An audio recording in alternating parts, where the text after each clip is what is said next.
I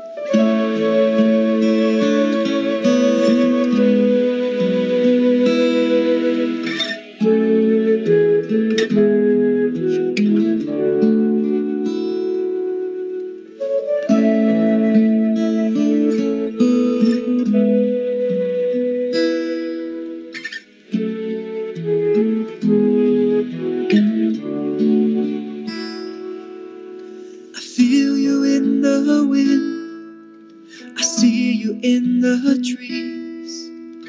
Everywhere I look, I feel your heartbeat.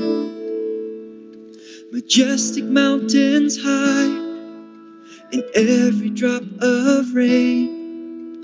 All of this just shows me how much you love me. I am amazed by your beauty and your bounty. I am amazed by your constant care for me. I am amazed by your beauty and your bounty. I am amazed by your endless grace for me.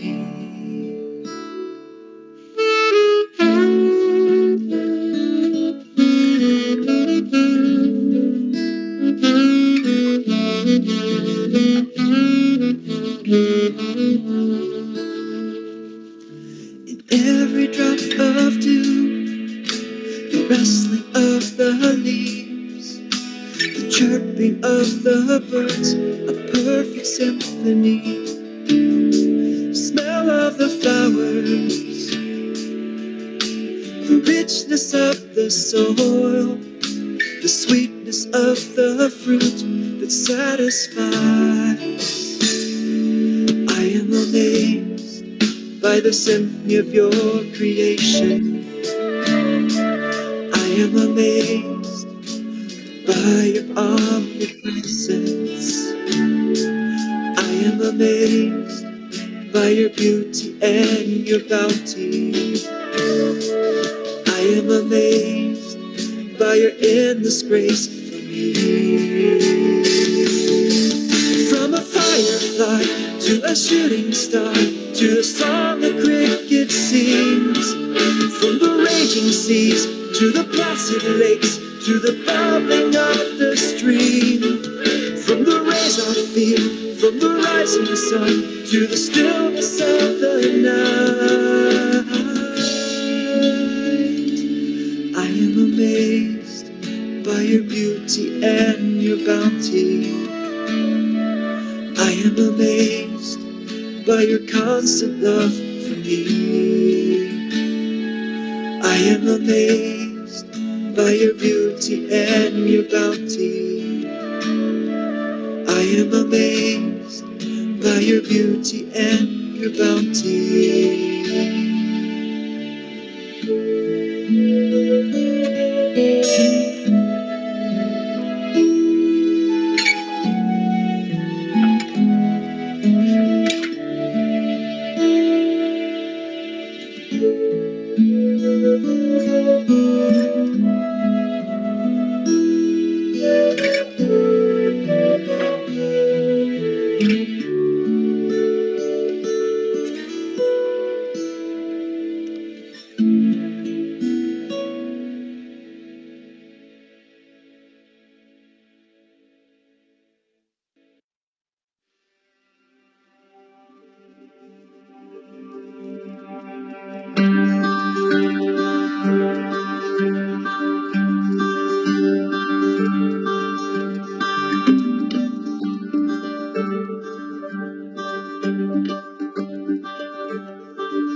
senador akong kinbunyagan kay yung adlaw Durpa akon man pinalangga nga chairman Felipe De Leon ay amugid yang nagbuhi ka kultura na mga mapanay bukidnon nga kalit kita mga bogoto kasadya kalit Aden yan ko mga puti mga lutungan panarenggang kung kamu kapupuy dun pamati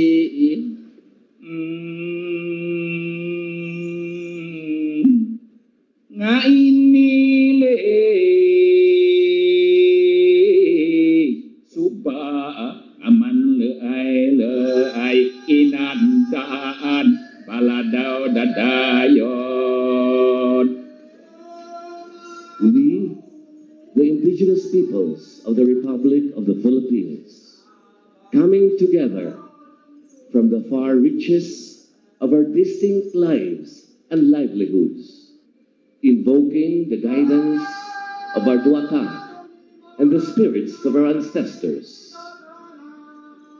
celebrating our creative diversities and sharing a common yearning for a better and fairer future for the coming generations. May our hands be blessed and our minds be guided as our hearts utter the enduring greatness of our common future.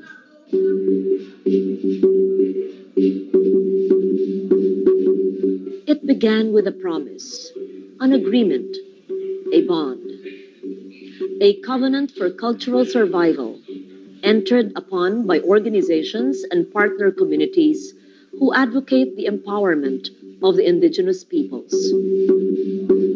At the first and historic National Indigenous Peoples Cultural Summit last October, the diverse yet unified voices of our motherland spoke eloquently about their dreams, their stories, and their hopes for surviving in our modern and rapidly developing world.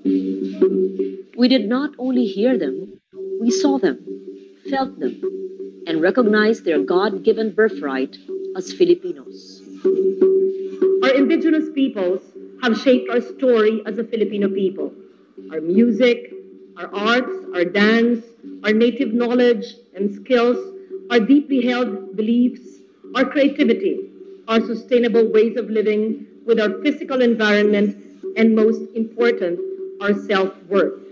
Despite these overwhelming contributions, we have admittedly underwhelmed them as opportunities, services, and share in decision-making that are embodied in the Indigenous Peoples' Rights Law because they have yet to be fully accorded. This pioneering summit brought together IP groups and communities spread wide across our beautiful archipelago. It concluded a series of regional assemblies held in key cities of Luzon, Visayas, and Mindanao, which brought to light the different concerns that our indigenous cultural communities want government to address. Through consultations, we have started to engage our indigenous peoples as active partners in development. It is now within our hands to forge and ignite critical partnerships and make sure this convergence works. Not one of us in the room this afternoon is without culture. We are all culturally bound and globally footloose. But we come together not to discuss, not to argue, but to weave, as you have seen in the cloth that we wear, to sew in the embroidery that we have, to dance, to sing, to share in food on the table. Because all of us are culturally bound and we are here to heal, to bind in a beautiful rainbow that we would like to call the New Filipino. I hope that this summit gives us a sign that a long-term engagement which will redound to the improved lives of our IPs has begun. I am confident that our common vision and values will weave us together as we seek to empower those who have been given meaning to our being Filipino.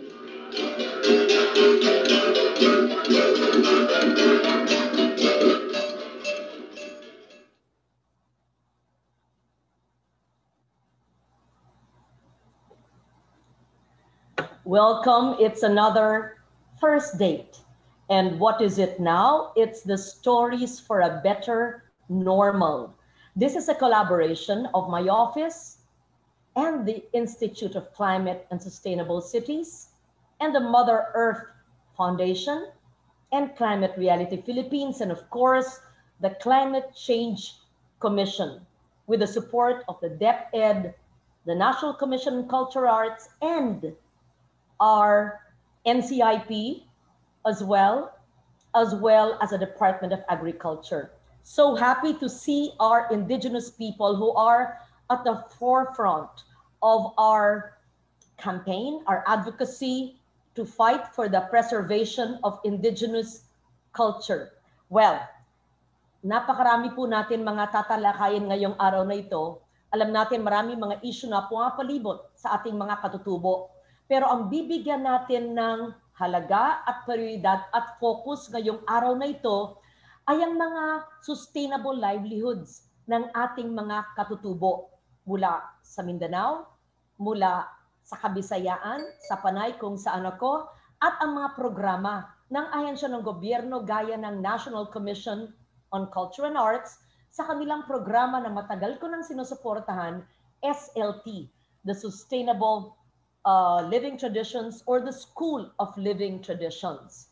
Okay, you can only see half of me, but let me just rise a little. Okay. Ito po ay gawa ng ating mga Panay Bukidnon. Hindi ba natin kasama ang Caballero family from Kalinog, Iloilo? Hindi ba natin kasama ang mga Iraynon Bukidnon mula sa rice terraces namin sa Antique, sa San Remillo at Valderrama? Kasama natin ang mga katutubo ng Mindanao mula sa Bukidnon. At ang mga katutubo natin sa Bukidnon ay gumagawa ng isang kahanga-hanga na kabuhayan kasama ng isang foundation at ipapakita natin kung paano ang collaboration, convergence of IP groups, private sector, and business, how they merge culture, how actually people can live together despite, in spite of, and because of cultural diversity.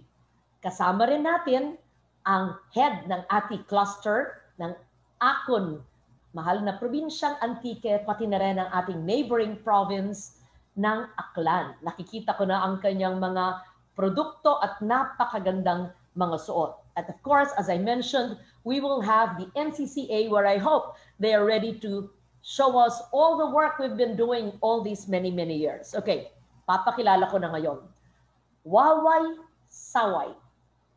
Siya ay talaandig ng Bukidnon at ipapaliwanag niya ang mga unique characteristics of the talaandig and how they work with the Hiniliban Foundation.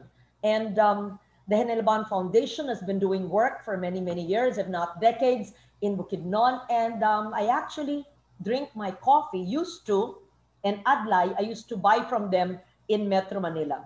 Okay, Waway Saway is an internationally renowned artist for music and art, a proud member of Talaandig of Songko Bukidnon.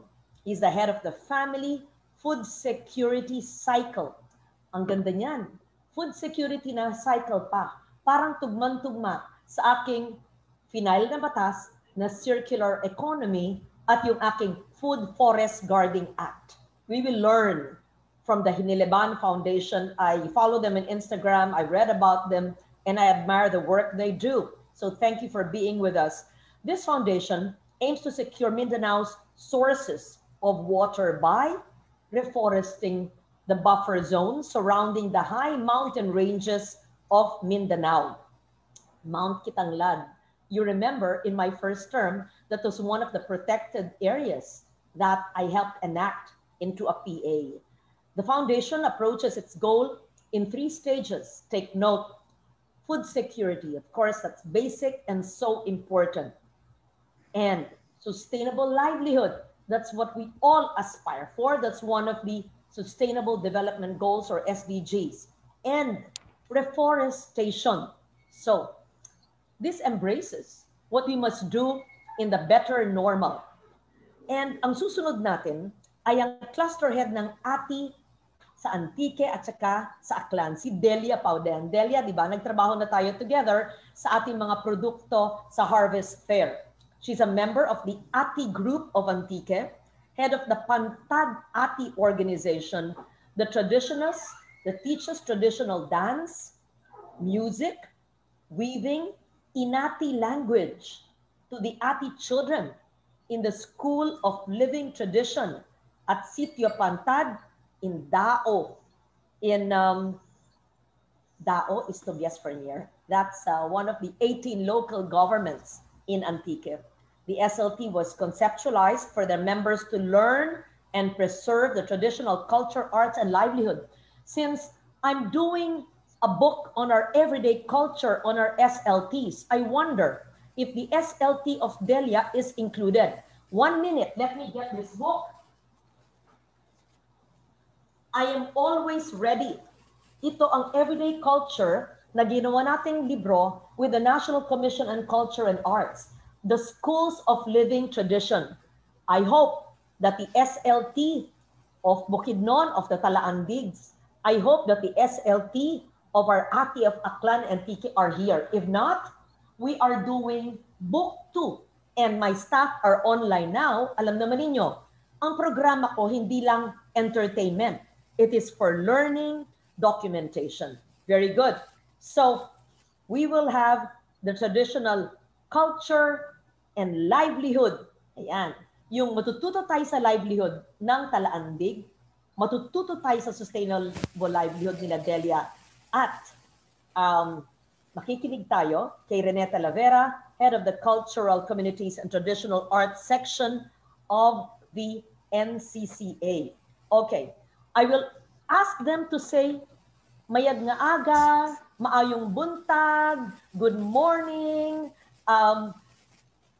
Waway, Delia, Rene, and then we will proceed with the presentation of the Talaandig and the Hineleban Foundation. Mayong buntag, Waway. May buntag, maayad masulam, Senator. Yes, mayong buntag, kaninyong tanan.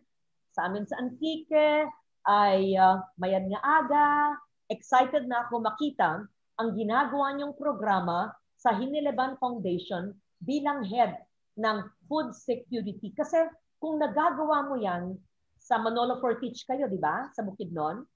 Yes kung po. nagagawa mo yan, ay maari kayong mag-mentor sa mga ati sa Aklan at Antique. Or matututo rin kayo mula sa mga ginagawa nila Delia. At si Rene Talavera na head ng ating mga programa at collaboration sa iba't ibang mga SLTs ay matututo din. You know, I may have been a lawmaker for 30 years, but I a continuous and perennial learner. I'm also excited. So before that, let us explain what Rene is wearing. You are wearing something from the Cordillera. Yan ay tingyan. Tama, Rene? Gadang, ma'am. Gadang. Opo. Gadang sa Mountain Province or Gadang sa Nueva Vizcaya. I hope you're ready with all the programs I funded for the past many, many years. Yes, ma'am. When I come back to you, I want to see either plants or textiles at your back. Marami kayo sa NCCA, you can ask them to rush something in your background, although maganda na yung suot mo. Good morning. So, ang daming nanonood sa Facebook because tatanungin nila, bakit kaya ang pinag-uusapan ni Loren ngayon ay ang ating katutubo? Nakakarating siya ng Bukidnon, nakakarating ng Panay, at kasama ang NCCA, ang paboritong agency ng government. Because October is Indigenous Peoples Month. October is also Museum Month. Let every day be Indigenous Peoples Day so that the heart and soul of us Filipinos is reflected in the work that we do. We will hear now from the Hineleban Foundation and the work that they do para sabihin nila sa atin yung inyong adlay at kape at sustainable livelihood at paano kayo nag-provide ng food security. How do you do reforestation and work with various groups in Bukidnon and the other areas as well? And how do you make it sustainable, lalo na sa panahon ngayon ng pandemic? Mr. Waway, could we hear from you?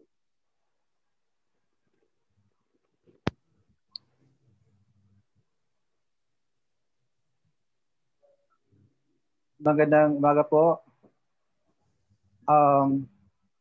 Magandang umaga at maligayang pagdiriwang sa buwan ng mga katutubo at sa ika-23 na pagdiriwang ng Indigenous Peoples' Rights Act sa buong Pilipinas. Sana masaya ang mga katubo ngayon. Masaya sila sa buong buwan na pagdiriwang na ito. So, Hinuluban Foundation, dito ako ngayon sa Hinuluban Foundation nag-work as a officer para sa family food security at para sa sustainable disposable income crop. Nakita natin sa larawang ito ang kauna-unahang unity celebration ng 7 tribo sa Bukidnon. Ito ay sinalihan ng Bukidnon, Higaonon, Talaandig, Matigsalog, Tiguhanan, Umayanon at Manobo tribe. Ito ay naganap sa Manolo Forest, Bukidnon. Next slide please. Ang unity natin ay hindi lamang basta-basta unity, subalit tayo ay may purpose. Bakit natin ginagawa ang pagkakaisang ito? Dahil meron tayong napakalaking problema, hindi lamang sa ating pamayanan, kundi sa buong Pilipinas. Unang-una talaga, nakita natin na meron tayong kakulangan sa tubig natin at kakulangan sa pagkain natin. Bakit nagkulang tayo ng pagkain? It's because kulang na ang ating ulan. Kulang ang ating ulan dahil ang ating mga kakahuyan ay kulang na. Remember, kung matandaan natin na in 1900s, the Philippine primary forest cover was 70%, down to 34% in 1970, and further down to 7% in year 2000. At ngayon ay meron na lang tayong, sinasabi naman nila na less than 1%. But isipin mo, that 1% is divided into two categories. Una is the open canopy, which is 60%, and closed canopy is 40%. At kapag pinag-usapan natin ang kalagayan ng ating kalasangan, ating kagubatan, ay meron itong malaking contribution sa ating agricultural production. Dahil nga kapag kulang ang ulan, siyempre, kulang din ang ating production. Sinasabi ng aming mga matatanda na noong unang panahon ay 3 beses silang nakapag-harvest ng kanilang kanin. Subalit ngayon ay 2 beses na lamang. At ang pangalawang beses ay naabutan pa ng tagtuyot, kaya hindi na masyado malaki ang kanilang ani. Dahil ito, dahil nasira ang ating kagubatan na siyang nag-provide ng ating ulan. Next slide please. Ang larawang ito ay makita natin ng kauna-unahang sacred customary compact between the Hinuluban Foundation, Unifruti Philippines, at ang 7 tribo ng Bukidnon. Kita natin sa larawang ito ang ating CEO ng Unifruti Philippines, si John Perrine, at ang ating mahal na gobernador, si Governor Susubiri, at ang mga leaders ng 7 tribo ng Bukidnon. Next slide please. Ang Hinuluban Foundation ay pinakamalaki talaga na vision ng Hinuluban is to reforest the high mountains of Mindanao. Dahil nakita naman natin na lalong-lalo na sa Bukidnon, bakit inuuna natin ang Bukidnon? Dahil dito sa Bukidnon nagagaling ang halos lahat ng malaking ilog. Dahil nandito sa Bukidnon ang 4 major mountain ranges, like tulad ng Kitanglad, Kalatungan, Pantaron, at saka Salog Range. Kaya ito ang uunahin natin dahil kapag walang tubig na dumadaloy doon sa ating mga kapatagan doon sa mababang mga lugar sa Mindanao, ay magkaroon talaga tayo ng water scarcity at magkaroon tayo ng conflict. Kaya itong ginagawa natin, hindi lamang siya solusyon sa tubig, kundi pati na rin isang ano ito sa peace and order natin. Next slide please. Makita natin kami po ay mayroong criteria sa pagpipili ng ating mga komunidad. Hindi naman lahat ng mga komunidad ng Kalatubo ang ating pinipili, kundi una-una talaga ay strong ang kanyang indigenous political structure. Tapos, dapat ang isang leader ay may kaalaman, enlightened leader. Tapos, kailangang walang conflict ang lugar na yon. Tapos, kailangan nilang ma-maintain, meron silang kapasidad na ma-maintain ang mga models natin.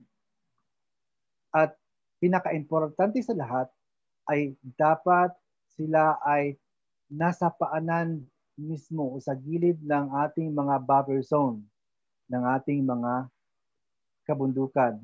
Dahil kapag hindi natin sila natutulungan, siyempre sila yung unang-unang makakasira ng ating kalikasan. Pero kapag natulungan natin ang mga katubong ito, ang mga pamayanan ito, sila ay magiging unang-unang magdedepensa, maggawa ng mga kagubatan natin, magiging custodian of the forest sila. Kaya ito ang mga criteria natin. Next slide please. So, ang approach natin, simpre ito, ang pinag-usapan natin ng family food security cycle.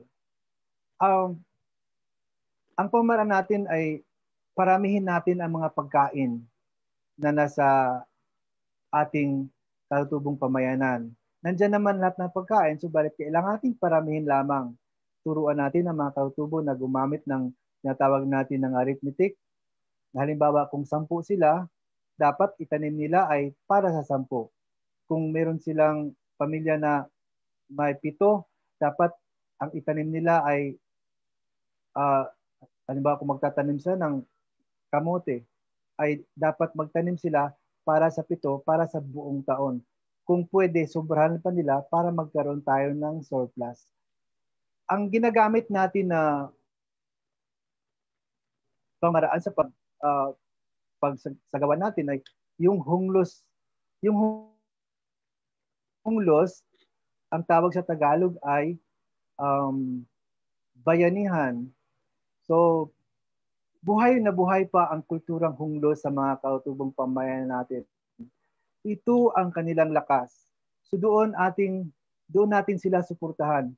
Paigtingin natin ang kanilang indigenous political structure upang lalong lalakas ang kanilang hunglos na tradisyon upang sila ay magtulong-tulong para isagawa ang pagsasaka. At meron tayong mga principles dito tulad ng sayuda, pabatun-batuna, uyaga, buliga, kaila. Ito ay mga katutubong termino pero ito ay nakakatulong dahil ito ang principles na gumagabay sa pamamarang ito. Next slide, please. So, kapag ang ating mga katutubong pamayanan ay mayroon ng pagkain, siyempre malakas na sila. At kung mayroon na silang lakas, dito natin ini-introduce yung tinatawag natin na sustainable disposable income crop. Sustainable disposable income crops, halimbawa lamang ng abaka, kape, kakao, at saka adlay. So, ang ating Hinuluban Foundation ay tumutulong para sa production technologies, tapos nag-assist sila sa pricing, para sa quality control, tapos pati na rin sa market para magkaroon ng talagang high value market ng mga produkto ng ating mga karutubo. Next slide please. So ito na ngayon.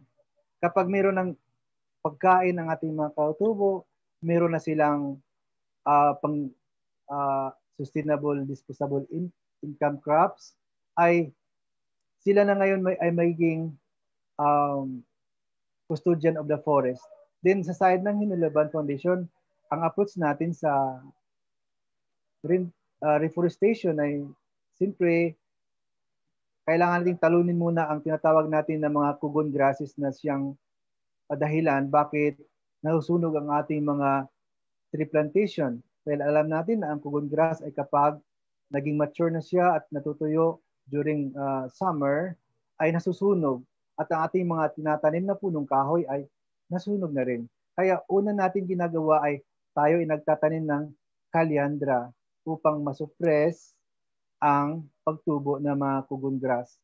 And after 2-year period, saka natin tinatanim ang ating mga indigenous trees at saka yung mga commercial trees natin. So, ito ang ating mga ginagawa dito sa Bukidnon at simula lamang ito dito sa Bukidnon. Subalit, ito ay gagawin natin sa buong Mindanao dahil sabi ko nga, ang Hinuluban ay one of the key player of Mindanao rainforestation. So, ibig sabihin dito, buong Mindanao ang ating ginagalawan. Kasama na rin dito ang mga pamayanan ng kapatid nating mga Muslim. So, maraming salamat po at magandang umaga sa ating lahat. Tell us, Mr. Waway, 7 tribes kayo na nagtutulungan sa Hinuluban Foundation sa Manolo Portage, Bukidnon. Ilang hektarya ang inyong tinatanim at paano nyo dinidivide ang inyong task among the 7 indigenous peoples groups? At ang mga tanim ba ninyo, nahihirapan kayo sa merkado, dinadala ba nyo yan sa Cagayan de Oro hanggang sa Maynila dahil matagal ko nang iniinom ang kape at binibiling adlay ng Hinuluban noon sa Maynila. Hindi ko alam kung available na ngayon. So, paano nyo napalaki ang inyong advokasya para mabigyan ng kabuhayan ang mga katutubo at naging isang malaki at well-run organization? Balikan natin ang kasaysayan, no? Nung magsimula kami mag-establish ng family food security, so naisipan ko, nakita ko kasi yung adlay na isang crops ng mga katutubo, subalit siya ay unti-unti na nakakalimutan dahil nga mayroon tayong mga mais at palay. So sabi ko, baka ito pwede nating itanim. So tinanim namin yung adlay, tapos pinarami na namin, tapos ngayon hanggang sa kasalukuyan ay dumadami ang mga nagtatanim ng adlay. Hindi lamang katutubo, kahit hindi katutubo, nagtatanim na rin. At meron naman tayong isang grupo natin, yung KADSI. Siya ang inatasan upang pangalagaan ang mga farmers natin. Pangalagaan yung adlay farmers, pangalagaan yung coffee farmers natin upang i-implement yung transformational business partnership na talagang makikinabang ang mga farmers natin. Makukuha nila ang tamang presyo at sila ay matutulungan sa teknolohiya paano maabot natin ang quality ng ating mga products. Ang adlay ay kinakain kong adlay. It is healthier, walang glycemic level. Yeah. Yes, tama po. Pero paano nyo tinatransport, lalo na sa 8 months ng pandemya, na ang mga transport ay at a fault lahat, paano kayo naapektuhan ng pandemya and how are you coping with all of this? Sa totoo naman, ang ating mga adlay ay tinatanim natin sa mga kabundukan. At alam naman natin sa ating mga kabundukan ay hindi tayo masyado nangamba sa pandemya dahil malayo tayo sa maraming tao at alam natin naman ang carrier ng COVID ay mga tao. So hindi tayo masyado nahihirapan. So ano lang talaga, dapat nang tinitingnan ng scheduling kung paano pinupuntahan at saka tayo ay nakikinig naman sa ating lokal na pamahalaan, sa ating mga LGUs tungkol kung ano ang mga balita ngayon. Kapag masyado delikado, so magpo-post muna tayo, pahinga muna tayo. Kapag may go signal, so go na naman tayo, punta naman tayo sa mga kabundukan para ipagpatuloy ang ating mga ginagawa. So masasabi mo na syempre sa pagtatanim ay hindi kayo apektado dahil sa kabundukan ng Bukidnon. Pero yung packaging, labeling, marketing, transporting to Cagayan de Oro, to Cebu, to Manila, yun ang maaring naapektuhan kayo or you were not affected by that? Apektado talaga dahil siyempre maantala yung mga activities natin tulad ng halimbawa pagpunta ng mga trucks natin para ihawal yung ating mga products. Siyempre ang ating mga staff kapag mayroong problema sa kanila, hindi naman sila nasa isang lugar lang, kundi nasa iba't ibang lugar sila sa Bukidnon. So halimbawa kapag kung saan sila nakatira ay mayroong problema sa pandemic, so kailangan talaga silang magpahinga muna para makinig sa ating mga LGUs kung ano yung kasunod na hakbang dahil hindi natin basta-basta isusugal ang ating mga buhay. Yes. Natutuwa ako, how do you say, I really appreciate the title, the name of your foundation. In English, is it correct na ang ibig sabihin ng Hiniliban is the spirit of the nurturing mother tree of the forest that sustains a cycle of all life? Yan ba ang ibig sabihin ng Hiniliban? At saka, tell us, paano nyo napili ang pangalan ng inyong samahan? Considering na 7 ang inyong indigenous peoples groups sa Bukidnon, Manghigawnon, Talaandig, Magtisalog, ang Tigwahanon, Umayamnon, at ang mga Manobo. Tama ba yung mga binanggit kong mga grupo ng katutubo? At ang Hiniliban ba ay salita ng anong IP group?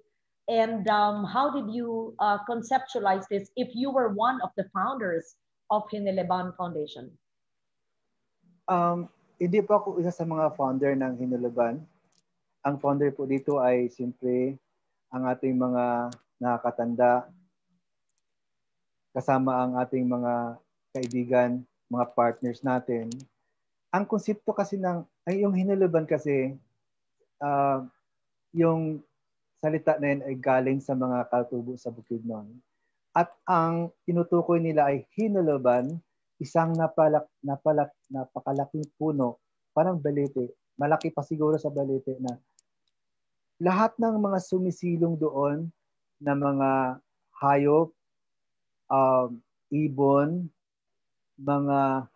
lahat ng mga ants or lahat ng mga may buhay na nakasilong doon ay nakakakain sila sa mga bunga, nakasilong sila doon. So parang isa siyang puno na nagbibigay ng buhay sa lahat ng may buhay sa kagubatan natin. That's really great.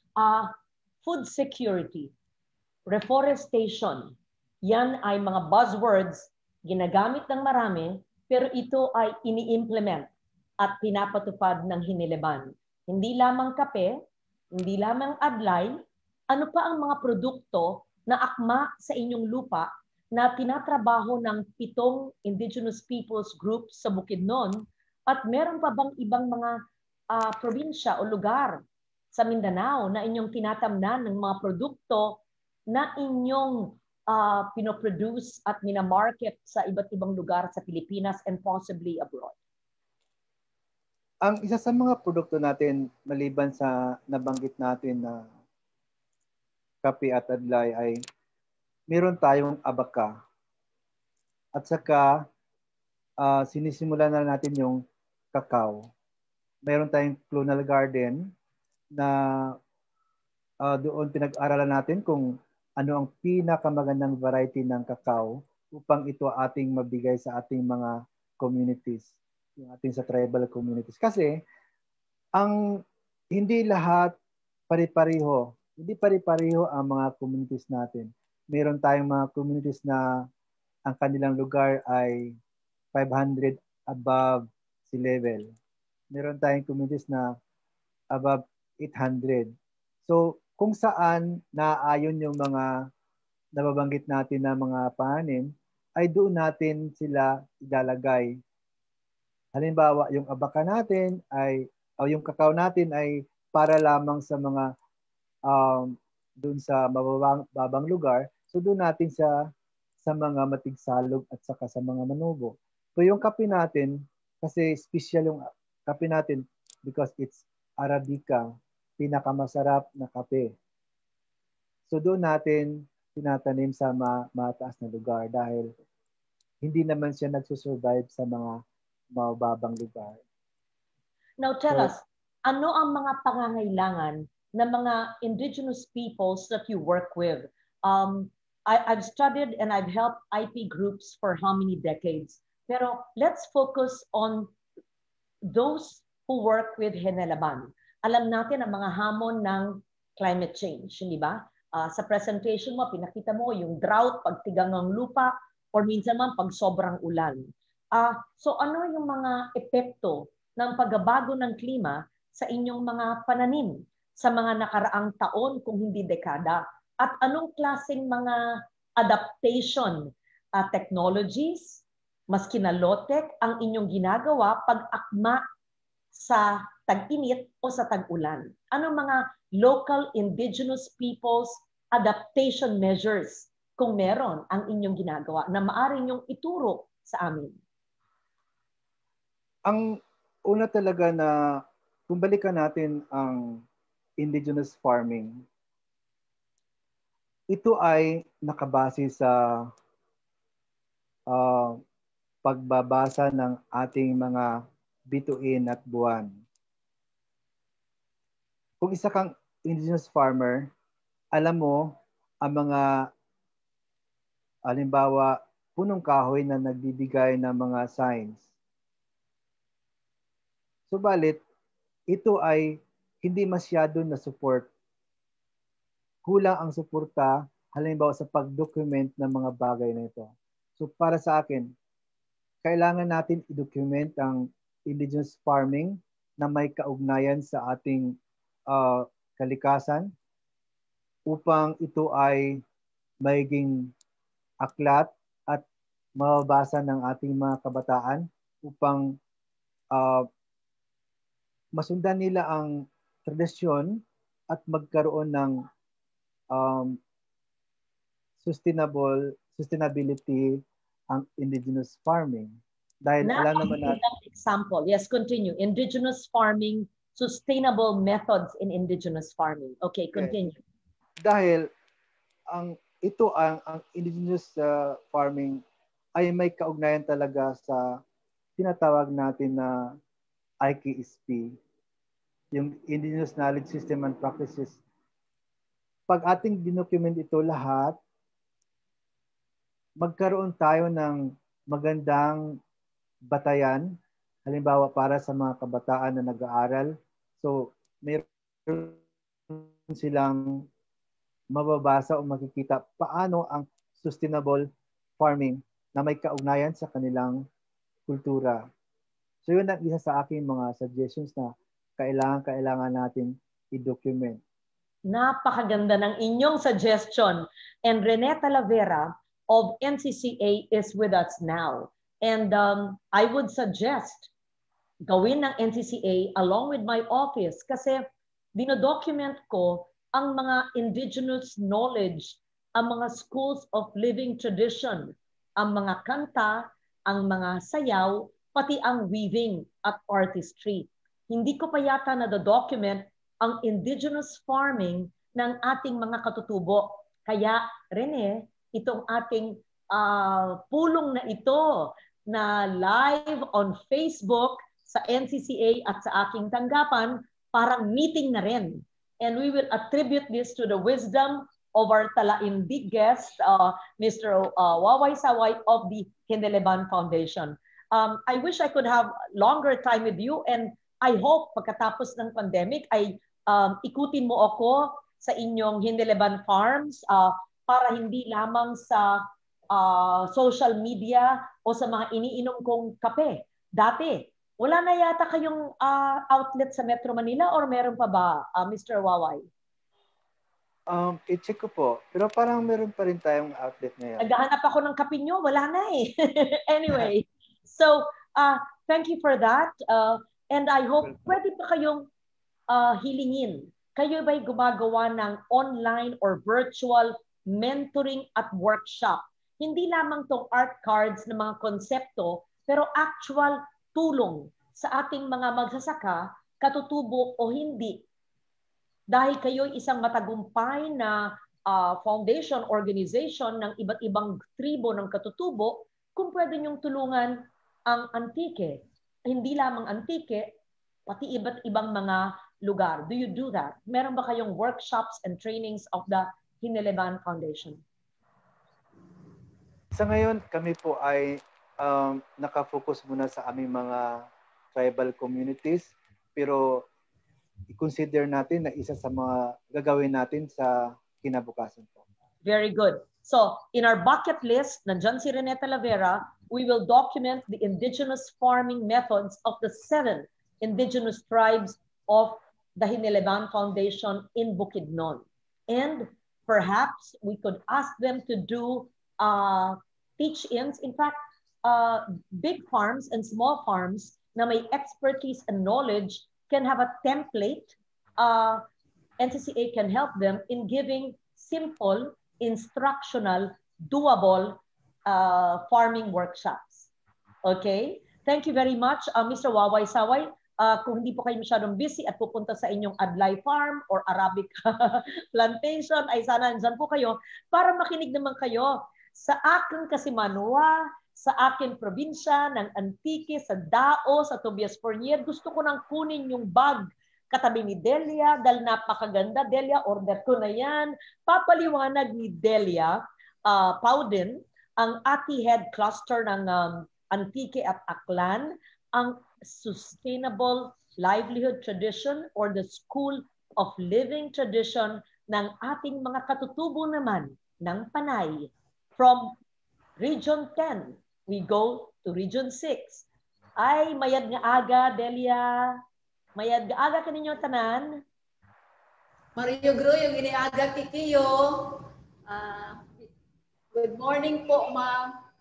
So, salamat po na naging isa po akong guest na representante ng tribo ng Ati o Antique and Aklan. Gigala ko po ito ang oras na ito na makasama ka, makausap ka, at ipinawating ko po salamat sa inyo, buong puso po. Salamat po. Ang ganda ng mga pictures mo. Paliwanag mo sa atin lahat ng inyong mga activities at ang inyong School of Living Tradition. Sa mga nakikinig sa atin, sa mga nanonood sa atin sa Facebook, tatanungin nila, ano kaya yung sinasabi ni Lauren na SLT? Ano kaya yung sinasabi ni Inday Lauren na School of Living Tradition? Ito ba yung mga tinayo niyang eskwela? Ito ba ay mga classroom? Or ito ba ay sa mga komunidad? Ito po ay hindi classroom at eskwelang building. Ito po ay mga non-formal centers of learning sa mga local communities where cultural masters transmit their knowledge, the skills on a particular art, craft, and traditions to the young members of the community for their appreciation and learning. And I think Rene would tell us that nung ako'y senador hanggang ngayon ay talagang pinaigting ko ang suporta sa mga SLT. At in fact, meron akong bill, I'm not sure kung napasa na, creating the Institute of Living Traditions, kung saan lahat ng ating SLT isasama-sama natin. But we document the SLT. So we will listen, makinig tayo sa SLT ng ATI. Okay, Delia. Hello po, ma'am. Maraming salamat po. Una-una po, na kung saan po ay nakilala kami through the National Commission for Culture and the Arts. Na saan po sila rin, at through sa inyo rin po yan na diin ng tulong, sumuporta ng aming living tradition po na kung saan po ay noon, unti-unti na sanang nawawala. But through sa NCC and through your support, our beloved Congresswoman and our beloved Senador, salamat po ng suporta na galing sa inyo po, ma'am. So ang antiki po ay may iba't scattered po ang mga community ng tribo ng Ati, but we're grateful and thankful po na kung saan isa ang Igkalawagan, Barangay Sitio Panta, Tobias Junior Dao, na kung saan meron tayong School of Living Tradition po, na kung saan po ay sa tulong ninyo na nagsuporta ng aming mga gawain tulad ng mga gawa naming bags na ito po ay galing po, ito ay isang gawa po ito sa dito, and buri po. Ito po yung buri, na kung saan po ay mahirap din itong gawin, ma'am, yung buri, kasi inaano pa namin ito ng 3 days po, pinapukuluan ng tubig para maging maganda, tapos ipatuyo sa araw, din mga 3 araw naman yung pagpatuyo, tapos halogin naman yun para maging maganda yung buri natin, at saka ito yung nito. Isa pong ito ay isang we thanks God po talaga na kung saan ay mayroong mga indigenous materials tayong makukuha pa sa gubat para na ma-decorate or makagawa kami ng kakaibang mga gagandang gawain ng aming mga tribo na mga ate dito po sa Antique po. So ito po yung buri. Ito po yung aming mga products po, ma'am, na saan po ay iba't iba pong mga imagination ng aming mga katutubo nang makabuo din ng mga ganda. Kung tutuusin po yung nito na ito ay parang hindi natin pag tingnan natin kung anong mangyayari, pero kung sa tribo na Ate, mayroon palang mga binigay si Lord ng mga talento na kung saan ay makagawa kami ng aming mga pagpuna ng pagkain namin sa araw-araw, makasurvive din po para din yung aming mga lahi, yung aming kultura, tradisyon na galing po sa aming mga kanunuan. Tapos ito po yung jewelry box, may iba't ibang po tayong mga magagawa ang mga tribo na ating yung jewelry box at yung coin purse po, ma'am. Ito po ay gawa din po ng aming mga tribo na ating. Delia, ang mga ati na minamanage mo ay galing sa Tobias Fournier. Pero maliban dyan sa DAO, sa Tobias Fournier, meron pa tayong ibang ati community sa iba't ibang mga bayan sa Antique at Aklan, di ba? Po, mamis po, marami pong komunidad po ng ati sa Antique po. Kayo ba ay organisado at meron ka bang listahan kung ilang ati ang nandyan sa bawat LGU? Alam ba natin kung saan sila nakatira? Sila ba'y nakakapag-aral? Meron bang toilet ang bahay nila? Kailangan ba nila ng, syempre, private toilet? Kailangan ba nila ng sustainable livelihood program? Di ba? Ikaw ay nabigyan ko ng SLP. Nakatanggap ba ang iyong association ng SLP, Delia? Maraming salamat po. Yung mga pagtulong niyo po yung SLP po, kasi isa rin ako po ang beneficiary ng ganit 15,000 po, at mga 7 families po na nakatanggap ng SLP galing sa inyo. So maraming salamat po talaga, ma'am, sa mga tulong. Importante, hindi lamang ang sa DAO, pero lahat talaga mag-reach out tayo. Okay, paliwanag mo sa amin, yung mga materyales na ginagamit mo para sa iyong mga trabaho, yan ay nito, di ba? Galing sa bundok? Yes po, ma'am. Sa bundok po itong makukuha na kung saan po ay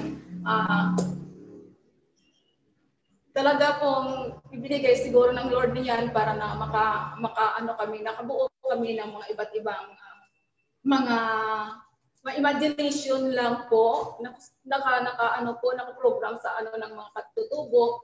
Yan po na talaga pong kailangan hindi yun po mawala, yung kultura, tradisyon na kung saan manging buo kung sino ka man through sa mga pagginagawa mo ng mga bagay po. Okay. Yung mga disenyo ninyo ay galing sa inyong sariling isip, hindi ba? Wala kayong designer, kayo mismo ang designer niyan. Ayon sa kultura ng ating mga ati. Yes po, thanks God po yan ang talento niya na binigay sa ati. Kami lang po dyan, kung ano yung mga na ano sa aming isipan, yun ang ginagawa namin po, original po. Anong tawag natin sa mga disenyo sa inyong mga ginawang handicrafts na yan? Meron bang local na tawag sa inyong salita? Anong tawag natin, Delia? Pagrara. Rara, yes, pagrara. Rara, yes po. Rara. Yun. Yung inyong materyales na galing sa bundok na nito, yan ay libre lang dahil galing sa bundok. Tapos iyong ginugupit, iyong tinutuyo, at inyong ginagawa, di ba? Yung mga tools ninyo, yung mga gamit nyo, yan ba ay sapat or kulang pa kayo ng mga materyales? Sa akin po, marami sa bundok, pero kailangan po sana kung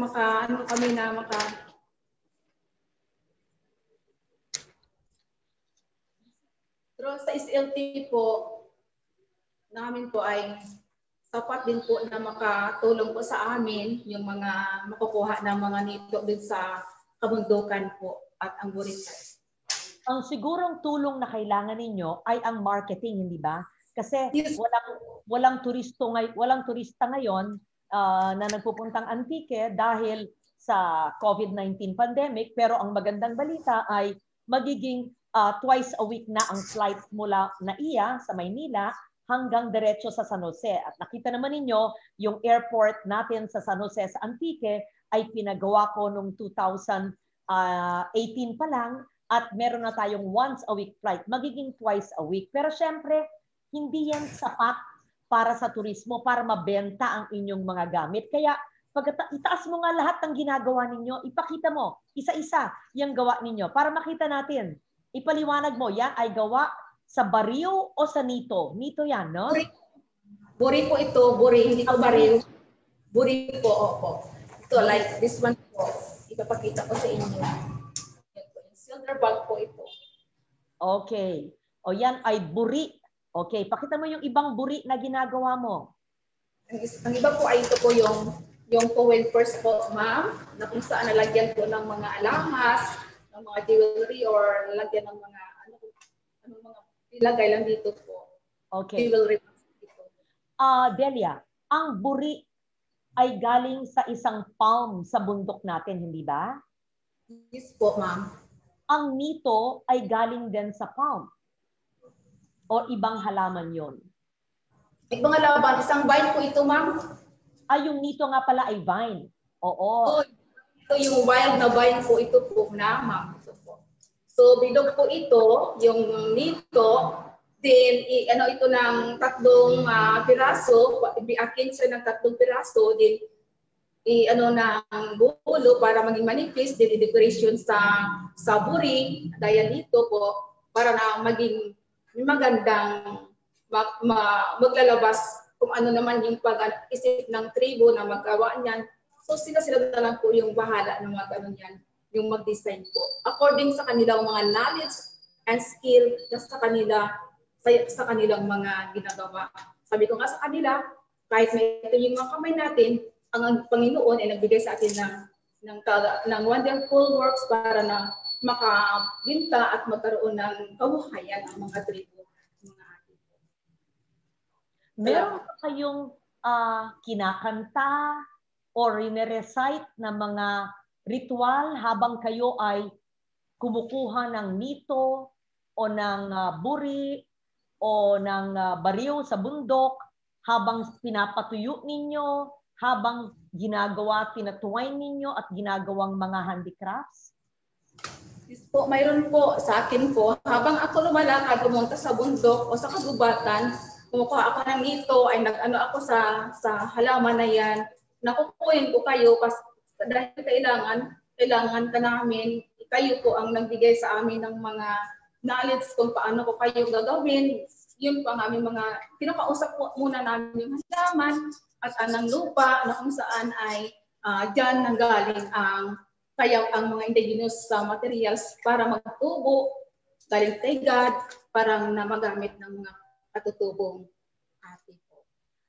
Delia, ipakita mo nga ang 3 paborito mong gawa mo, bibilin ko para sa ating mga Facebook viewers na nauna ngayon, ang Climate Change Commission ang siyang magbibigay sa Facebook viewers. I hope na nakikinig si Beth at si Tony Rose para lahat ng pinapangako ko every week.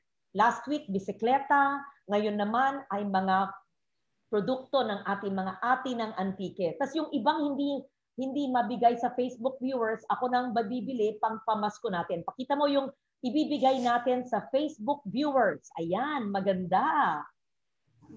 Ayan, ang ganda niyan. Ma'am, maraming salamat po, ma'am, sa pag-supportan niyo po.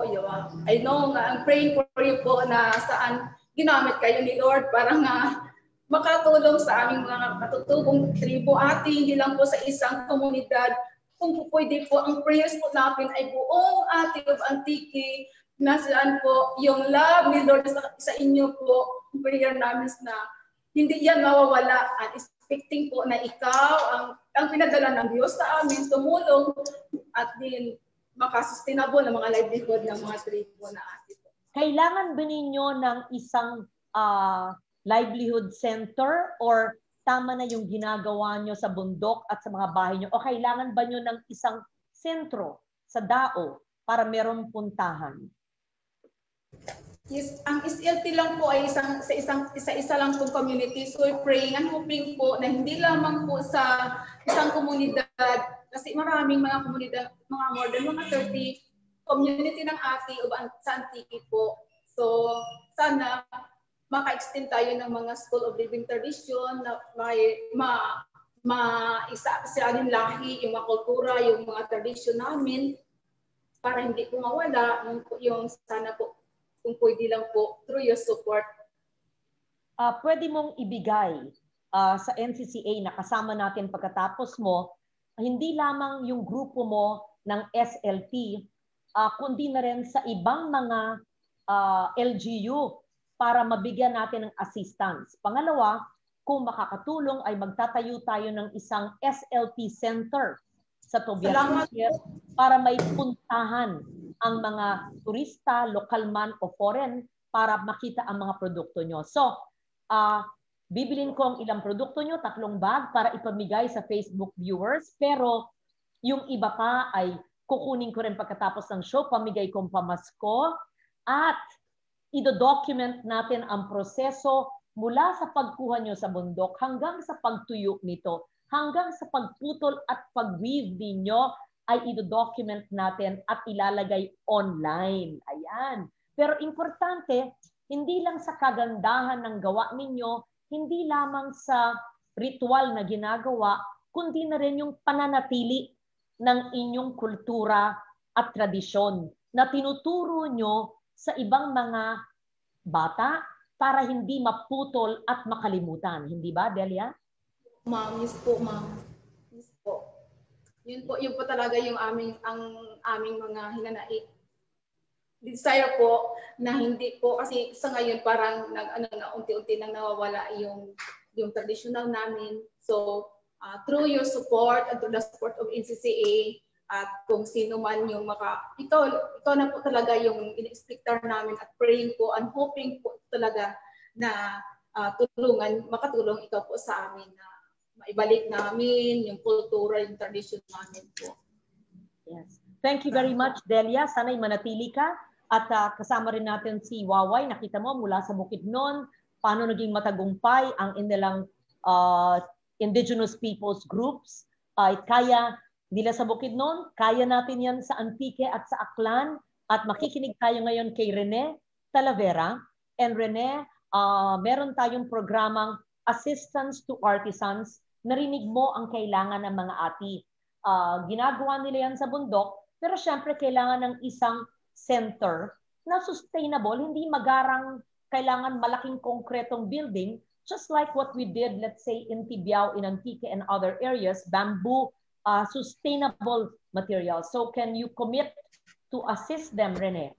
So we have Rene Talavera and makikinig si Waway at si Delia sa presentasyon ng National Commission on Culture and Art. But first, Rene, yes, we have the assistance to artisans and can the need and request of our ATI community who you just listened to be addressed? Pwede ba natin tulungan na may SLT center sila. Yes, ma'am. Yes, ma'am. Ang community po ni Nadelia ay isa sa mga inaalagaan natin ng inyong programa. So, lahat po ng concerns nila ay naka-note sa NCCA at ina-assist. Very good. I appreciate that, but I hope it is not just noted, but implemented. Okay? And I will look. Yes, ma'am. Okay, ongoing. I will look. Ongoing kasi. Hahanapin ko yung SLT center ng ating ATI community sa Tobias Fernier. Hahanapin ko rin ang ating weaving center sa North Antique sa Tibiao, which has been funded long ago. Hahanapin ko rin ang ating natural dye center from indigo and other natural sources in Tibiao as well. Memoryado ko yan. Now I will listen to your presentation. Thank you. Maray na aga sa lahat. Ako po ay isang Bicolana, so maray na aga, mayad na aga, maayong buntag. Sa inyo po, Deputy Speaker Lauren Legarda, salamat sa pagkakataon na maipresent namin yung aming programa sa National Commission for Culture and the Arts, ang aming flagship program, ang Schools of Living Traditions. So ang Schools of Living Traditions po, itinatawag na SLT, ay isa sa mga sinusuportahan ng office ni Congresswoman Deputy Speaker Lauren Legarda. So ang NCCA po ay overall policy-making body, coordinating and grants-giving agency para sa preservation o safeguarding, development, and promotion ng Philippine culture and the arts. So ito pong programang ito ay ilang taon nang katuwang ang office ni Deputy Speaker para matulungan ang lahat ng communities na merong Schools of Living Traditions.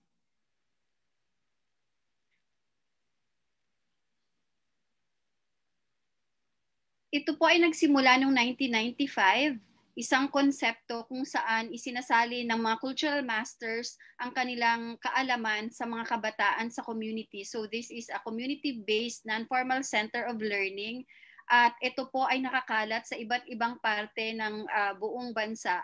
So maaring ang kanilang school, ang venue ay sa house ng isang master, pwede pong sa isang barangay hall, pwede ding sa isang bakanteng space. Pero dahil po nag-develop yung NCCA, na-develop ang concept na to, nagkaroon na po ng mga centers. Ito po yung nasimulang suportahan ni Deputy Speaker kung saan meron na talagang mga centers, hindi na siya matatagpuan sa iba't ibang lugar, kundi nakasentro na ang Schools of Living Traditions sa isang structure na binuo ng community.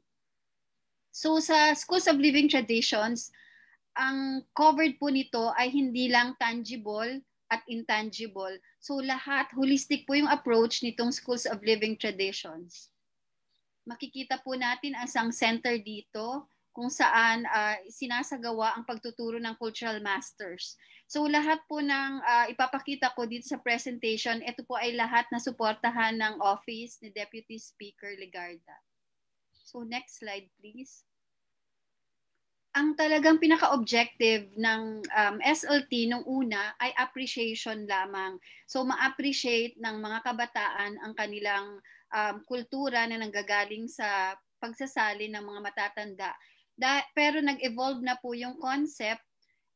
Tumutugon na rin ito sa community empowerment, revitalization, and safeguarding. At nagkaroon na din ng isang component para sa poverty alleviation. Dahil nakita po ito ng government na nakakatulong din na maging sustainable itong programa at makatulong sa livelihood ng mga community members. So meron itong iba't ibang stages o years. Sa una, preparatory, tinutulungan yung community, paano nila isasagawa yung programa. Nandun na din yung mga trainings, product development kung handa na sila, at kung talagang handang-handa na yung school, ay po pwede na silang mag-market. Tinutulungan din po ng NCCA at ng iba pang partners ng NCCA para sa marketing. So lahat po ng mga gawain sa Schools of Living Traditions ay ang desisyon ay nanggagaling sa community, pero katuwang ang National Commission for Culture and the Arts para magbigay ng technical assistance para matulungan sila sa mga documents and other requirements. Prior to the implementation of the program, isinasagawa po ito, tinatawag na preparatory stage. So gumagawa ng master plan ang mga cultural masters, kasama po yung mga partners nila sa buong community. So maaaring kasama po dito nila ang DepEd, LGU, mga religious organizations, at saka mga civil society organizations. So tinitipon po during the master plan development ang lahat ng mga makakatulong sa Schools of Living Traditions para sabay-sabay po silang magplano ano yung pangangailangan ng community. May mga priority areas, tinutulungan yung magiging grantee ng program, tinutulungan din ang local coordinating team na magiging katuwang ng NCCA dito sa pag-develop ng lahat ng kailangan nila. So ang susunod po yung year 1, after ng preparatory stage, dito na po nagaganap yung pagsasali ng kaalaman ng mga cultural masters to the young members of the community. So nagsisimula sa appreciation, maintindihan nila yung meaning ng isinasagawa nila, symbols, language, andyan po, tinuturo sa mga kabataan ng mga cultural masters. Ang cultural masters po ang nagsisilbing mga teachers nila o sila yung tagasali ng kaalaman sa mga kabataang interesado o may kakayahan na magpatuloy ng tradisyon. Ang cultural masters din po ang may criteria, may pamamaraan paano nila pipiliin ang mga batang maaring makasali sa mga klase. Gayunpaman yung iba naman ay binibigyan din ng pagkakataon na ma-appreciate yung kultura. So lahat po ito ay isinasagawa sa Schools of Living Traditions ni Nadelia sa Antique at sa iba't iba pang SLTs sa buong Pilipinas. So andyan po yung patuloy na rin tinitingnan yung viability at sustainability at ginaguide yung SLT para maging successful ang kanilang programa. So yung product development, ito po ay nagkakaroon dito sa stage na to ng pag-uusap kung handa ba yung SLT para makarating dito sa stage na to. So kung ready sila to engage in developing their products, pupunta po sa product development, at ang community lang din po ang magsasabi ano ang mga produkto nila na inaalaw nila o pinapayagan nilang i-develop for marketing, at ano din ba ang mga produkto na hindi po pwedeng i-develop para maibenta dahil ito ay itinuturing nilang sagrado para sa kanila. So yung iba naman na ang produkto nila ay hindi maaaring ma-market na ibig sabihin ay maibenta, bumubuo naman sila ng mga organizations like performing groups para sila ay makapag-perform sa iba't ibang okasyon sa kanilang komunidad, sa labas ng komunidad para maipakita yung kanilang mga natutunan sa iba't ibang grupo. So yung iba pong mga SLT students ay nakarating na din sa iba't ibang parte ng Pilipinas para maipakita nila yung kanilang mga natutunan from their cultural masters. At ang year 5 naman po, ito naman po yung nagkakaroon na ng networks ang mga SLTs kung saan nagkakaroon na sila ng pag-uusap sa iba't ibang organizations para matulungan sila sa marketing ng kanilang produkto.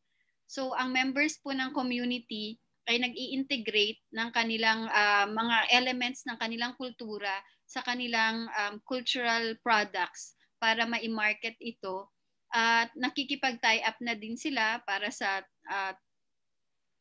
maibenta, magkaroon yung iba po may mga sarili silang Facebook page kung saan minamarket yung kanilang produkto. Tinutulungan din po ng NCCA ang mga grupo para isagawa ito. So ano-ano po yung meron dun sa Schools of Living Traditions? Meron pong performing arts, embroidery, loom weaving, wood carving, may chanting, yung mga oral traditions, mat weaving, yung nito, nabanggit kanina ni Delia, yung basketry, yung kanilang language, hindi po pwedeng wala ito dahil paano po maiintindihan ng mga kabataan yung ginagawa nila kung hindi nila alam mismo yung language na gagamitin sa paggawa.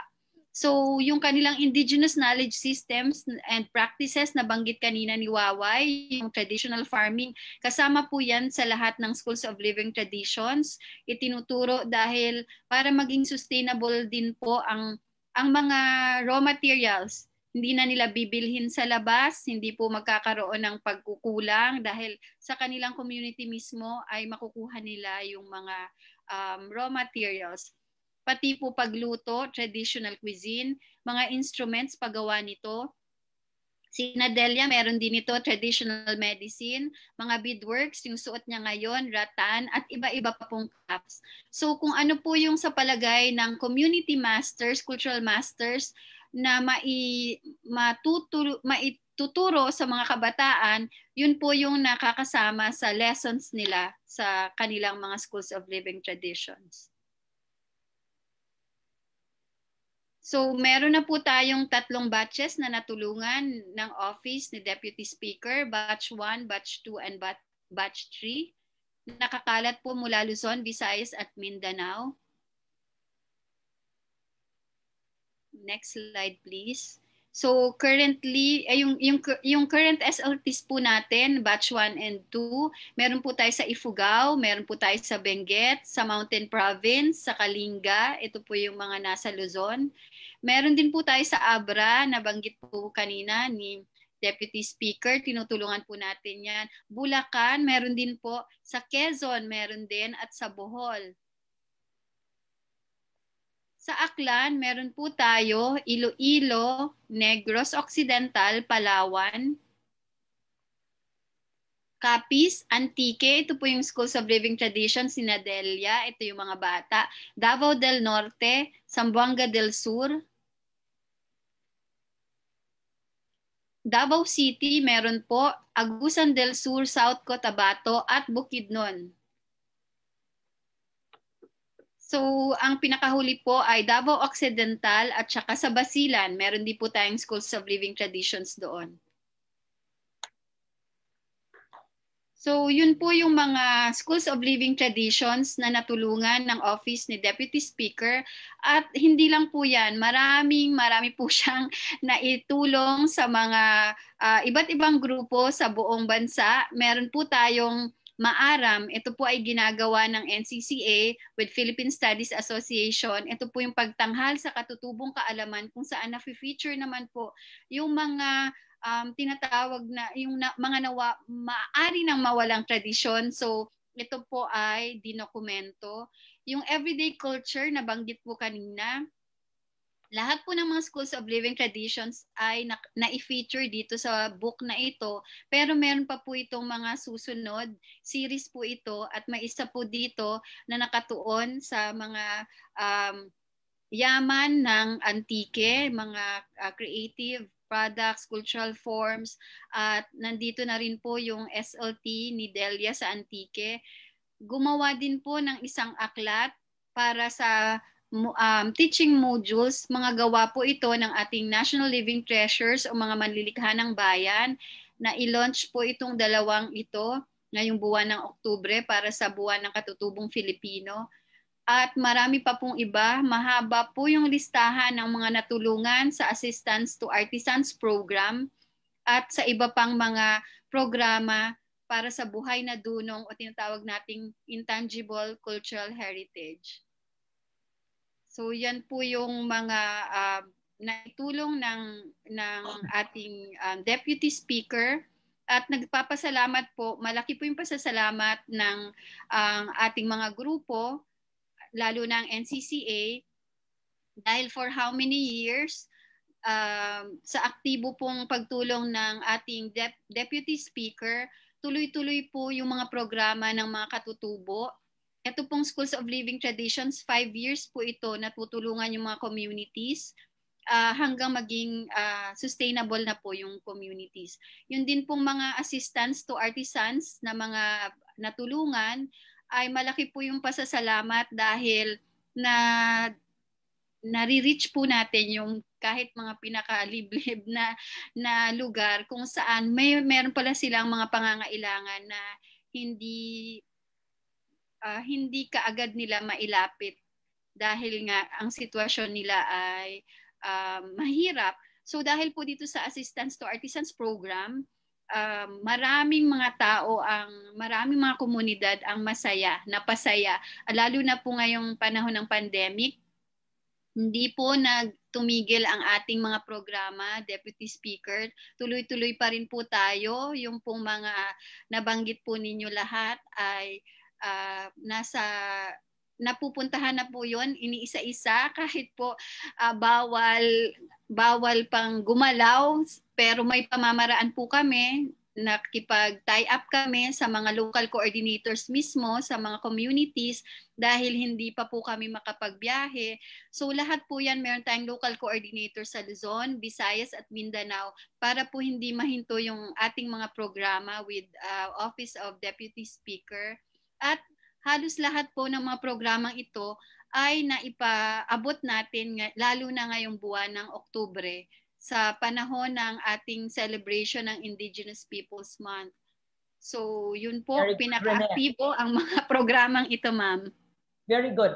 Number one, I appreciate your gratitude. Pero let me just say this.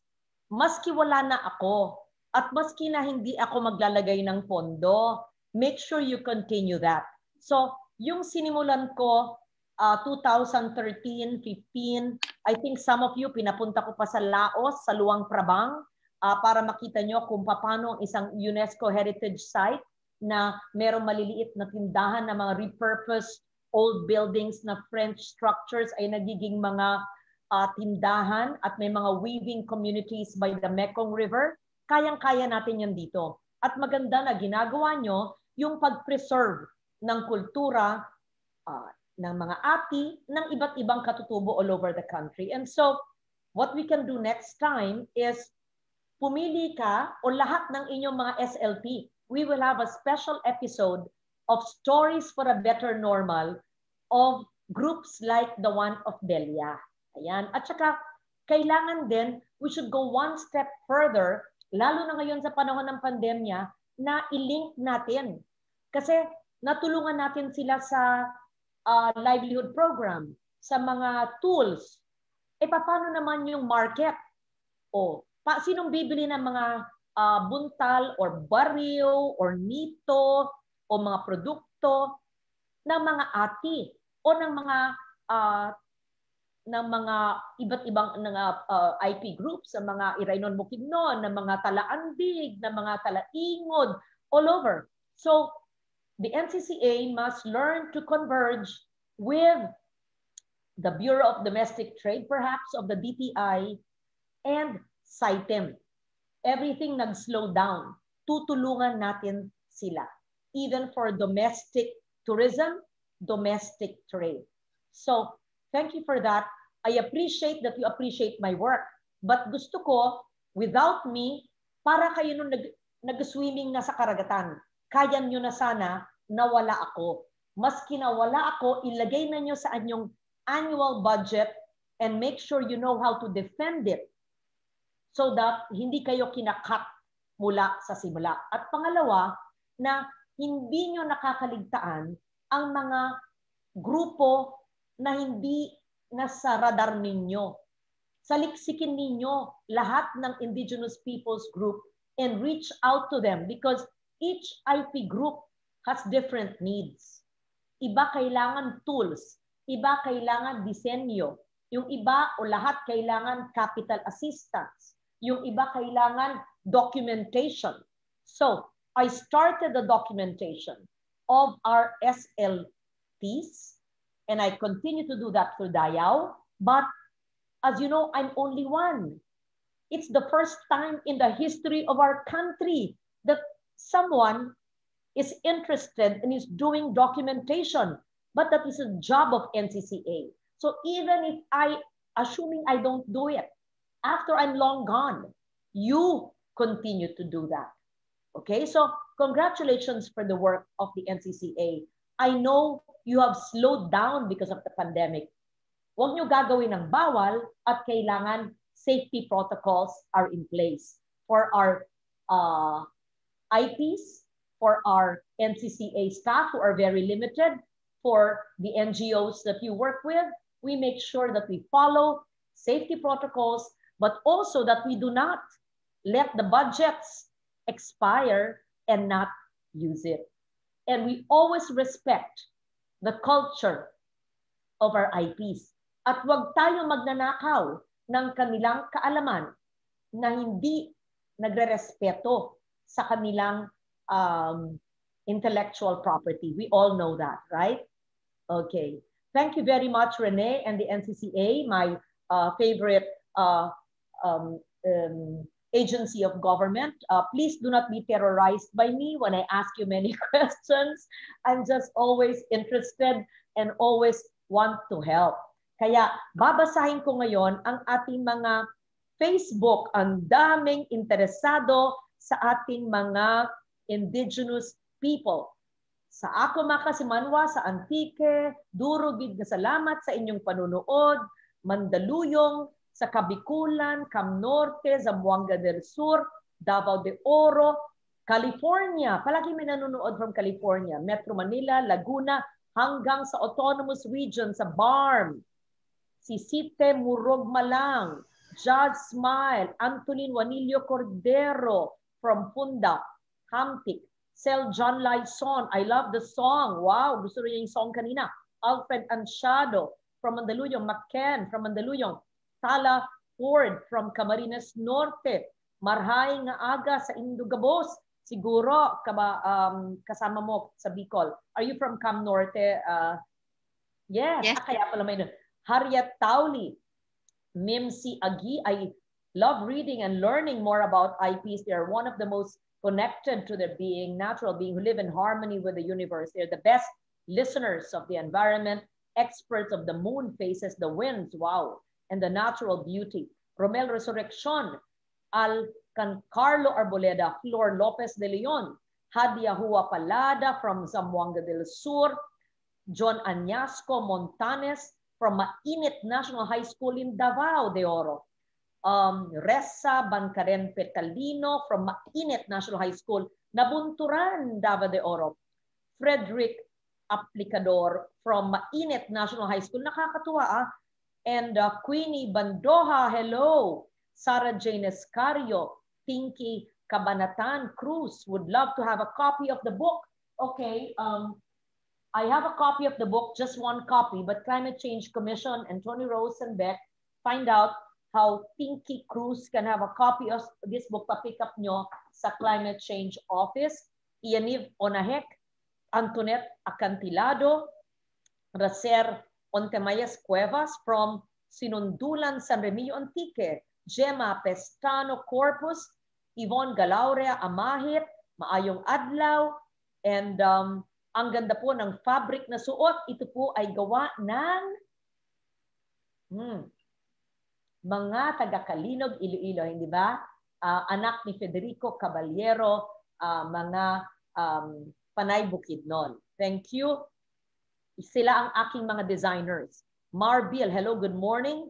Ganda naman ng native products ng Antique. Sana meron silang native shop. Yes, we will do. Pwede tayong just bamboo and sustainable livelihood, sustainable materials, a center so that people can have indao. That's possible, right, Renee? Parang doon na rin sila gumagawa, doon na rin ang parang showroom nila, di ba? Simple lang. Yan, native materials. Di ba? So, meron tayo sa north, meron tayo sa south. Okay. And then, Macray Sario, Maria Juana Comedido, I love the bags. Paano maka-order? Bibigyan na lang kita. Since bibili ako mula kay Delia, Climate Change Commission, watch out for this. Tim Pa Santiago, mabuhay ang ating mga IPing kapatid. Yam de la Cruz, I love the IPs ever since. Mabuhay ang buwan ng katutubo. And kape is life. Hinelaban daw. Okay. And link, it's not only nice to wear, but we should internalize, yes, what the costumes depict. That's true. We must understand. Hindi lang bibili. Ano yan? Dapat intindihin ang kultura and respect it. Ruval Magpayo from Calamba. Cultural heritage. Raul Almodel Nepomuceno. Zekal from Wani from Barm and many more. Last year, hindi ko na panood. Hindi ko nabasa, but I will read it next week. It's 11:35. Thank you very much to Waway of Hineleban Foundation. Thank you to all those in the Hineleban Foundation for your great job. Salamat kay Delia at sa mga ati community. And I gave instructions na ang ating mga ati, hindi lamang si Delia at ang grupo niya, kundi lahat, tanan ng ati sa Aklan at Antique, pati na Iraynon, Bukidnon, mabigyan ng dole kabuhayan, dole tupad at SLT. At si Rene Talavera, hardworking officer of NCCA, bilis-bilisan natin ang pagtayo ng center, pagbigay ng tulong sa ating katutubo. Hindi lamang sa buwan ng Oktubre natin binibigay ang tulong. Now, where do we buy the products of Delia? Delia, paano daw makabili ng mga bag mo? Kailangan ba pupuntang Antique? Alam ko, Rene, tutulungan ni Rene si Delia para magkaroon ng online store. You can help them with that, right? That's part of preservation. Okay. Meron po kaming program, ma'am, na tutulungan sila ng e-commerce kasi yun yung kailangan ngayon. So nakaset na po yung training na yun at i-inform na lang po sila. Okay. Soon. So my staff are online. I would like to ask Tony Rose and Cherie to inform Rhoda Ponan of Antique, of the Antique Development Foundation, to work with Rene and with Delia for an online store of Delia. Pero, tanan, bibiling ko na lahat ng bag mo. Tapos, yung tatlo, pangbigay sa Facebook viewers. Ngayon, ang adlay at kape ng Hinileban, saan ko mabibili sa net? Meron ba kayong online store sa Hinileban? But you used to have a store here in Metro Manila. Saan ko mabibili ang inyong Arabica, Waway? Sa ngayon, meron kami dito sa Balay Bukidnon sa amin. Punta pa ako sa Bukidnon. Pero you can contact our personnel, sino yung mga in charge din sa kape, sa aming tindahan. Kasi ako, ang assignment ay talaga yung pag punta-punta sa mga communities. We will contact you. Important. The NCCA should help the indigenous people. See, even if Hineleban ay organized na, pero yung marketing talaga, imagine if they had more access. So my staff can also link them with Yusek Castelo of the DTI for Sustainable Consumption. So both Hineleban Foundation will link them with the DTI as well as the SLP recipients of the ATI group of Delia. So you will work together with DTI and the NCCA. Rene, you're very important in all this I'm saying. I hope we can all get it done. So thank you so much, Bukidnon. Thank you so much, Antique. Thank you so much, NCCA. Delia, Waway, Rene. Sa amin sa Antique, ang sinasabi, duro gid nga salamat, palangga ko kamo, happy National Indigenous Peoples Month at Happy Museums Month. Keep safe. God bless. Thank you for being part of the Stories for a Better Normal, mga storya ng ating buhay, ng ating katutubo ngayong araw na ito. You can continue to watch it on our Facebook page and look back at all the 24 webinars, episodes, actually kwentuhan na enjoyable, na matututo galing sa utak, galing sa puso. Thank you so much. God bless. Regards to the people of Bukidnon and all of those in the Hineleban Foundation. Congratulations also, Delia. Regards sa mga Kasimanwa, sa mga ati, at siyempre Rene, sa lahat ng mga alaga natin na mga SLP. Prepare for an episode on all the programs or the artisans or the schools of living tradition that we have helped. Thank you. Have a good day. God bless. We will have the contacts all flashed after this. Thank you very much, Climate Change Commission, for resilient livelihoods.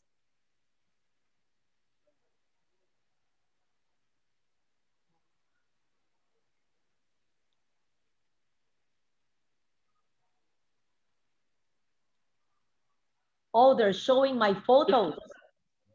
They're showing my photos of indigenous peoples all throughout the years.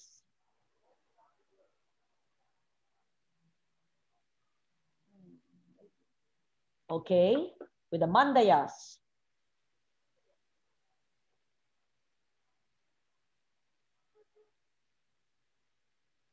Tibolis and Mandayas. In my office in the Senate.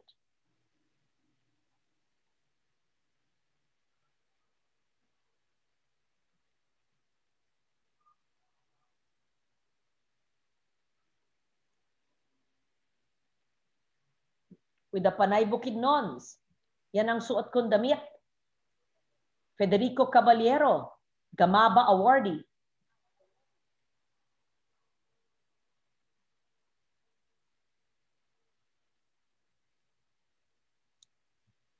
With the Panay Bukidnons, ito sa Cordillera, sa UNESCO World Heritage Site, Bangaan in Banawe. With the cultural master sa Robinsons, kasama ng mga ati, sustainable living tradition ng Tobias Fournier nila Delia. Yan ang produkto ni Delia. Bilhin natin lahat, tanan.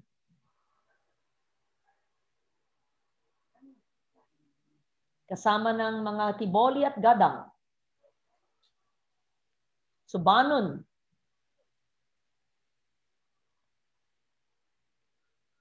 Kasama ng mga Tiboli at Balaan. Pati mga Mangyan, tinutulungan natin at mga Balaan. As you see, Luzon, Visayas, and Mindanao. We have them. Ito yung mga taga-Bontoc and taga-Mountain Province. This is in the National Museum. Yung isa sa Mindanao, yung isa sa National Museum. Ako yung umiikot ng Pilipinas talaga sa lahat ng mga activities with the indigenous people. That was when I was 26 years old, kasama ng mga negrito ng Zambales. As you see, hindi lang bagong advokasya nung ako'y pumasok ng Senado, yan ay ginagawa ko pa nung ako'y batang-bata in my 20s, tumutulong sa mga negritos ng Zambales. Yan ay sa Benguet. At kasama ang mga bata sa Davao. Okay, thank you so much. I hope you enjoyed seeing those photos. Have a good day. Thank you once again. See you next Thursday.